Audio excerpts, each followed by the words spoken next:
Hello दोस्तों। आज हम विज्ञान के कुछ विचारात्मक प्रश्नों, कुछ तथ्यों और उनसे संबंधित कारणों को देखेंगे और उनके बारे में समझेंगे। तो आइए शुरू करते हैं। पहला क्वेश्चन है, वायुमंडलीय गैसों को द्रव में परिवर्तित करने के लिए कोई विधि सुझाइए। वायुमंडलीय गैस जो हमारे वायुमंडल में कार्बन डाइऑक्साइड है, सल्फर डाइऑक्साइड है, कार्बन मोनोऑक्साइड है, ऑक्सीजन है और अन्य गैसें हैं, इन गैसों को द्रव में परिवर्तित करने के लिए कोई एक विधि के बारे में बताइए। ये प्रश्न पूछ रहा है। तो हमारा उत्तर है, दाब अधिक तथा ताप कम करने पर गैसों को द्रव में बदला जा सकता है। मतलब अगर हम गैसों का दाब बढ़ा दें, प्रेशर अधिक कर दें गैस पर और तापमान कम कर दें, तो गैस को द्रव अवस्था में बदला जा सकता है। इस सिद्धांत का प्रयोग करके हम अधिक दाब और कम तापमान पर गैस के कण पास आ जाते हैं और गतिज ऊर्जा कम हो जाती है, जिसके फलस्वरूप गैस द्रव में परिवर्तित हो जाती है। इस सिद्धांत का प्रयोग करके हम वायुमंडलीय गैसों को द्रव में परिवर्तित कर सकते हैं। नेक्स्ट क्वेश्चन है, गर्म शुष्क दिन में कूलर अधिक ठंडा क्यों करता है? जिस दिन गर्मी अधिक होती है, वायुमंडल में ड्राइनेस ज़्यादा होती है, तो उस दिन कूलर अधिक ठंडा क्यों करता है? तो इसका कारण है, जो वाष्पीकरण की दर होती है, यानी कि इवेपोरेशन, वाष्पीकरण की दर होती है, यह तापमान में वृद्धि और आर्द्रता में कमी के साथ बढ़ती है। जब तापमान बढ़ेगा, नमी कम होगी, तो वाष्पीकरण बढ़ जाएगा। तो हमारा जो कूलर होता है, यह कूलर भी इसी सिद्धांत पर काम करता है, वाष्पीकरण के ही सिद्धांत पर। कूलर में पंप लगा होता है, पानी भरा होता है और पंप पानी को खींच करके कूलर के दीवारों पर जो घास लगी होती है, कूलर की दीवार पर जो घास लगी होती है उस पर पानी को गिराता है। और कूलर में लगा फ़ैन, जो कूलर में फ़ैन लगा होता है, यह कूलर में लगा फ़ैन कूलर की घास पर जो पानी होता है उस पानी को खींचता है और खींच करके पूरे कमरे में फैला देता है। तो ये वाष्पीकरण की प्रक्रिया द्वारा ही ऐसा संभव हो पाता है। कूलर की घास से पानी वाष्पीकृत होता है, फैन खींच करके उसको कमरे में फैलाता है। वाष्पीकरण जब होता है द्रव का जब पानी का वाष्पीकरण होता है तो पानी का तापमान गिर जाता है, तापमान कम हो जाता है, जिसकी वजह से कमरे में ठंडक फैलती है। और जिस दिन ड्राइनेस ज़्यादा होगी, गर्मी ज़्यादा होगी, उस दिन वाष्पीकरण भी ज़्यादा होगा। और जब वाष्पीकरण ज़्यादा होगा तो कमरे का तापमान ज़्यादा ठंडा हो जाएगा। यही कारण है कि गर्म व शुष्क दिन में कूलर अधिक ठंडा करता है। आइए देखते हैं next question. Question number 3, cup की अपेक्षा प्लेट से हम गर्म दूध या चाय जल्दी क्यों पी लेते हैं? कप की अपेक्षा प्लेट से, यानी कि हम चाय को कप में, चाय या दूध को गर्म, कप की अपेक्षा, कप के बजाय हम प्लेट में अगर निकाल लें तो हम उसमें जल्दी पी लेते हैं। ऐसा क्यों होता है कि कप की अपेक्षा, का कारण है, कप की अपेक्षा प्लेट का सतही क्षेत्रफल अधिक होता है, यानी कि कप का सतही क्षेत्रफल होता है वह कम होता है। कप का सतही क्षेत्रफल प्लेट की अपेक्षा कम होता है, प्लेट का सतही क्षेत्रफल ज़्यादा होता है। तो प्लेट में जो चाय रखी होगी उस चाय का सरफेस एरिया, सतही क्षेत्रफल, सरफेस एरिया बढ़ जाएगा। सरफेस एरिया बढ़ने पर इवेपोरेशन, वाष्पीकरण भी ज़्यादा होगा। ज़्यादा वाष्पीकरण होगा तो कप में रखे हुए द्रव पदार्थ, गर्म दूध या गर्म चाय का तापमान ज़्यादा जल्दी कम होगा और यह ज़्यादा जल्दी ठंडा हो जाएगा और हम आसानी से, कप की तुलना में हम आसानी से प्लेट से गर्म दूध या चाय जल्दी पी लेंगे। नेक्स्ट क्वेश्चन है, गर्मियों में हमें किस तरह के कपड़े पहनने चाहिए? तो इसका उत्तर है, गर्मियों में हमें हल्के रंग के सूती कपड़े पहनने चाहिए। हल्के रंग के इसलिए कि जो हल्के रंग होते हैं, जैसे सफ़ेद है, गुलाबी है, स्काई ब्लू, आसमानी है, ये ऐसे रंग हैं जो सूर्य से आने वाली प्रकाश की किरणों और गर्मी को कम अवशोषित करती हैं। इसलिए हल्के रंग के कपड़े पहनने चाहिए।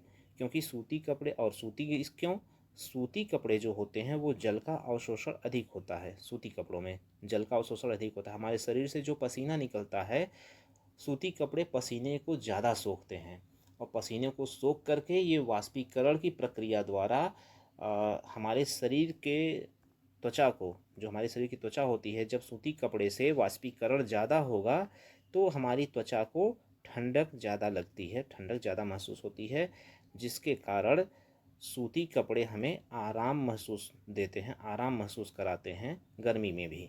तो इसलिए गर्मियों में हमें हल्के रंग के और सूती कपड़े पहनने चाहिए, जिससे हमारे पसीने का अवशोषण हो करके वाष्पीकरण ज़्यादा तेज़ी से हो और हमें ठंडक महसूस हो।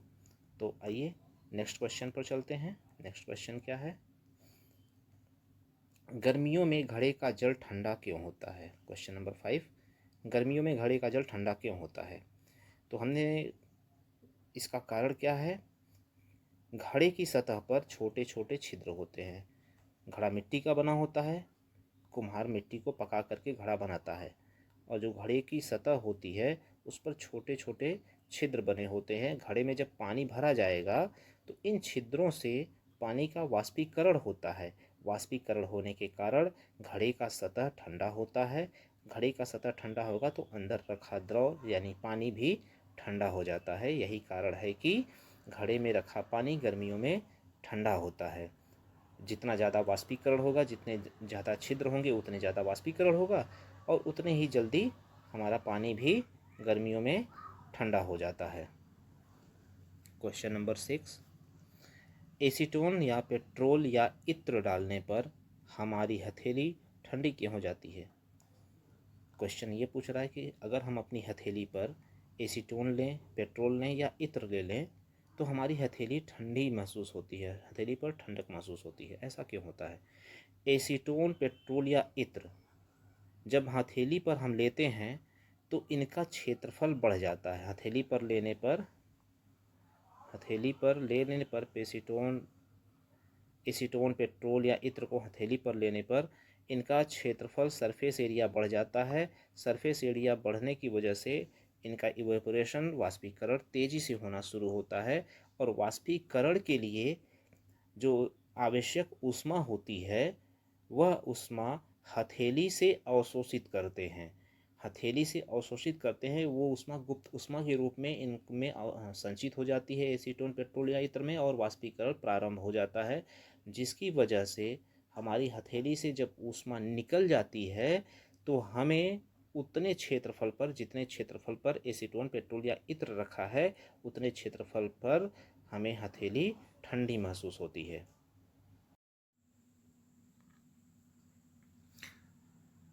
नेक्स्ट क्वेश्चन है क्वेश्चन नंबर 7, किसी भी पदार्थ की अवस्था परिवर्तन के दौरान तापमान स्थिर क्यों रहता है? इसका कारण है, वह तापमान जिस पर ठोस पिघलकर द्रव बन जाता है वह इसका गलनांक कहलाता है। तो गलनांक वह तापमान है, वह ताप है, वह टेम्परेचर का पॉइंट है जिस पर कोई ठोस पदार्थ पिघल करके द्रव में बदलता है, तो उस ताप को गलनांक कहते हैं। गलने की प्रयोग की प्रक्रिया के दौरान गलनांक पर पहुंचने के बाद तापमान नहीं बदलता, क्योंकि बीकर को दी जाने वाली ऊष्मा का उपयोग कणों के पारस्परिक आकर्षण बल को वशीभूत करके पदार्थ की अवस्था को बदलने में होता है।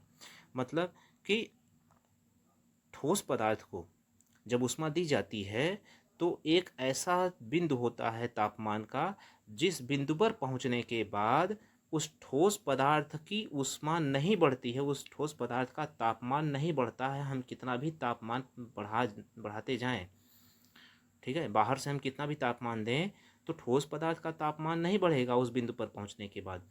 उस बिंदु पर पहुंचने के बाद जो अतिरिक्त तापमान दिया जाता है वह ठोस पदार्थ के कणों के बीच जो आकर्षण बल होता है उस आकर्षण बल को कम करने में खर्च होने लगता है, जिसके कारण तापमान न बढ़ करके ठोस का कणों के बीच का आकर्षण बल धीरे धीरे कम होने लगेगा, और एक स्थिति ऐसी आएगी कणों के बीच का आकर्षण बल इतना कम हो जाएगा कि वह ठोस द्रव में परिवर्तित हो जाएगा।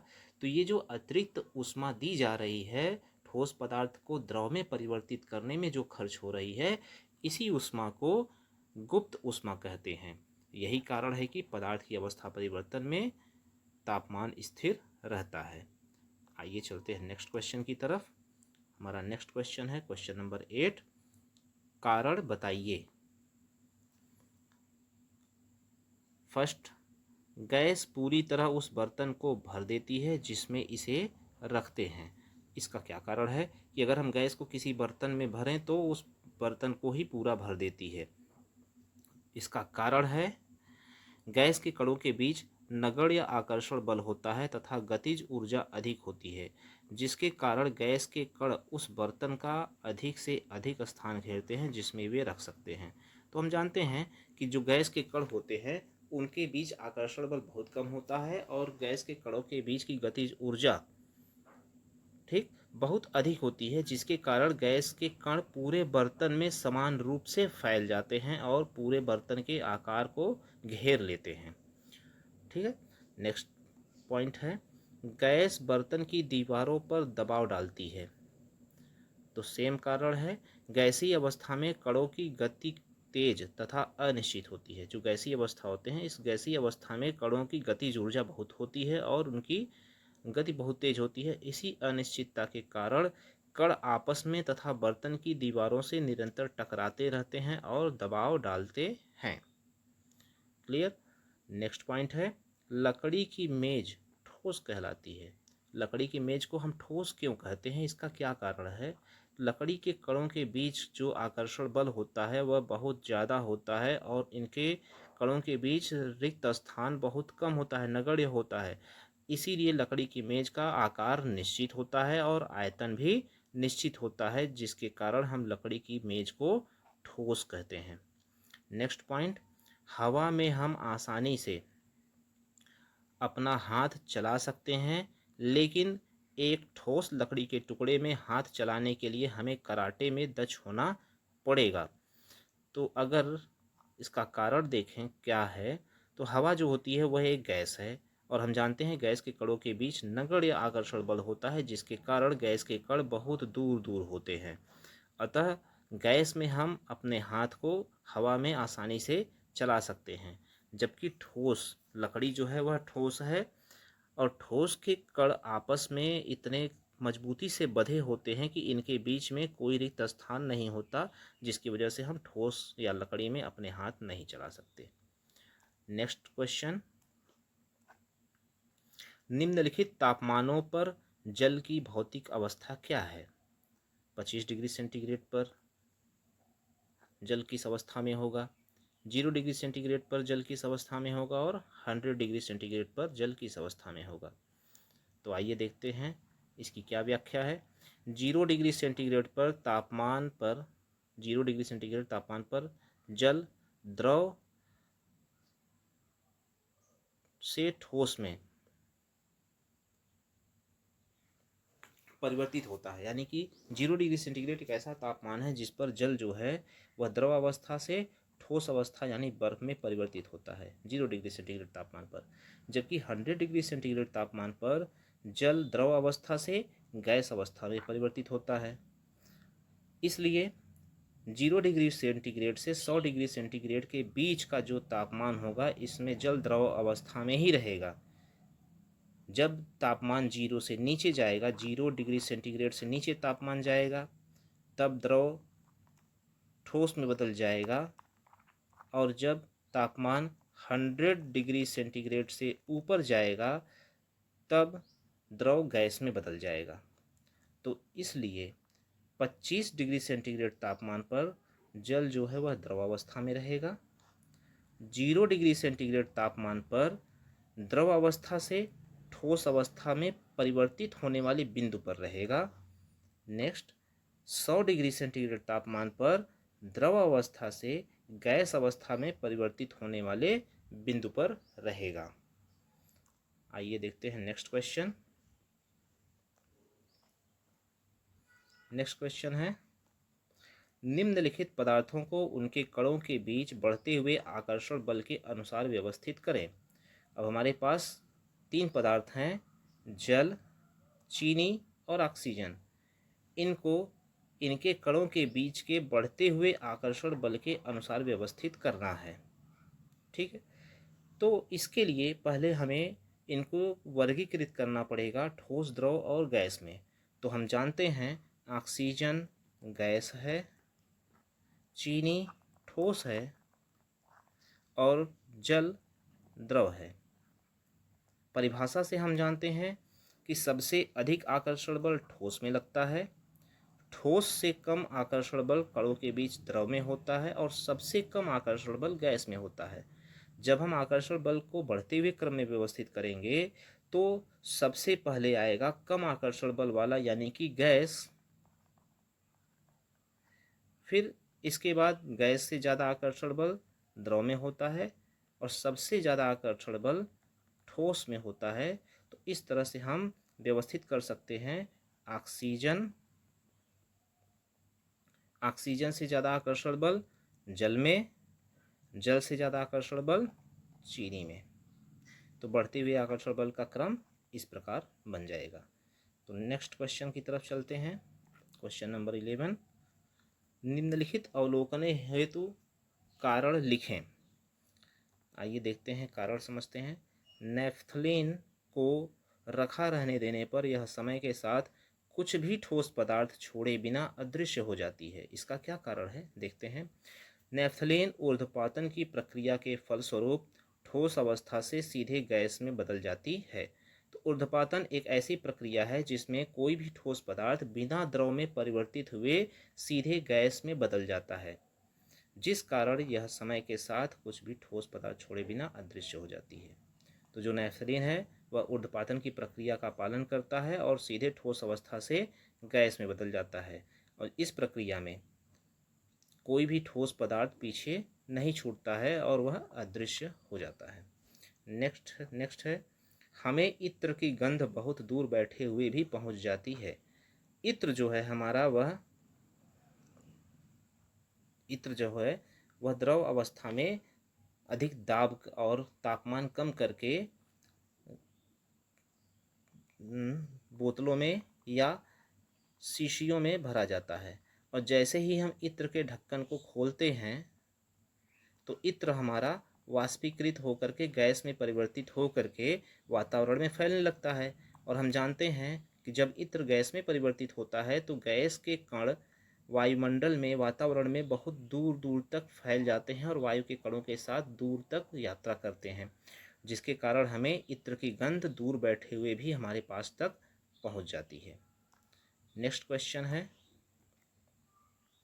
273 केल्विन पर बर्फ को ठंडा करने पर तथा जल को इसी तापमान पर ठंडा करने पर शीतलता का प्रभाव अधिक होता है, क्यों? क्या कारण है कि जितने तापमान पर हम बर्फ को ठंडा करें उतने ही तापमान पर जल को अगर ठंडा करें तो बर्फ को ठंडा करने में हमें ज़्यादा शीतलता का अनुभव होगा अपेक्षाकृत जल के। इसका क्या कारण है, आइए देखते हैं। जब बर्फ पिघलती है तो यह वातावरण से गुप्त ऊष्मा के बराबर ऊष्मा अवशोषित करता है, यानी कि बर्फ जो होता है वह ठोस अवस्था में होता है और जब पिघलता है तो द्रव अवस्था में परिवर्तित होता है।